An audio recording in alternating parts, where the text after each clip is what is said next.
बांबू बीज धारणा एक दुर्मिळ नैसर्गिक घटना।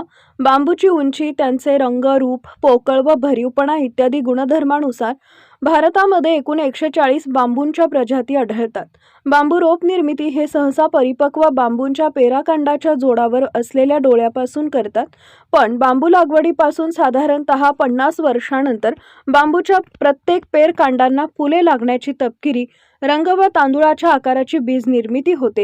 ही एक दुर्मिळ नैसर्गिक घटना आहे, असं वक्तव्य वृक्षमित्र गजानन मुलंगे यांनी रिसोड स्थित नामदेव गाडे यांच्या शेतामध्ये बीजधारी बांबूच्या बेटांचं निरीक्षण करताना केले। या अद्भुत नैसर्गिक घटनेचं निरीक्षक चमूनमध्ये अरविंद इडोळे लागवड अधिकारी, प्रमोद जावळे वनरक्षक, संदीप डांगे वन मजूर, सामाजिक वनीकरण विभाग वाशिम परिक्षेत्र रिसोड, गजानन कोरडे पोलीस पाटील रिसोड प्रामुख्याने उपस्थित होते। कोणत्याही प्रकारच्या व विविध ठिकाणी केलेल्या बांबू लागवडीवर साधारणतः 50 ते 120 वर्षादरम्यान फुलरूपी बीज धारणा होऊ शकते आणि ही दुर्मिळ नैसर्गिक घटना घडत असताना बांबूचं बेट त्याच्या जीवनक्रमाच्या अंतिम टप्प्यामध्ये असते। अर्थात बीज धारणेनंतर बांबूचं बेट पूर्णपणे वाळतं। बांबूच्या बियांना आदिवासी बहुल क्षेत्रामध्ये बांस का चावल सुद्धा म्हणतात। सदरहू बीजामध्ये भरपूर प्रमाणात फायबर, प्रोटीन, कार्बोहायड्रेट इतकंच नव्हे तर जीवनसत्वे ए, B1, B2, B3, B6 आढळून येतात।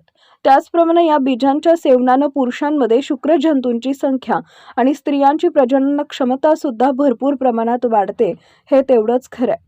कोलेस्ट्रॉलचे प्रमाण नगण्य असल्या कारणानं या बियांच्या सेवनानं लठ्ठपणावर आळा बसेल। एवढ्या आयुर्वेदिक औषधींचा खजाना असणारे कदाचित हे एकमेव बियाणं असेल, यात तिळमात्र शंका नाही। बियांच्या उत्पादन क्षमतेमध्ये 50 वर्षाचा फार मोठा कालावधी असल्या कारणानं बाजारामध्ये या बियांची उपलब्धता फारच कमी आहे। तरी पण आभासी अर्थात ऑनलाईन पद्धतीनं बीज उपलब्ध होऊ शकते, हे तेवढंच खरं। कार्यक्रमाच्या यशस्वीतेकरिता संजू गाडे, शंकर थोरात, मदन चौधरी, गुणवंत थोरात इत्यादींनी मोलाचे सहकार्य केले।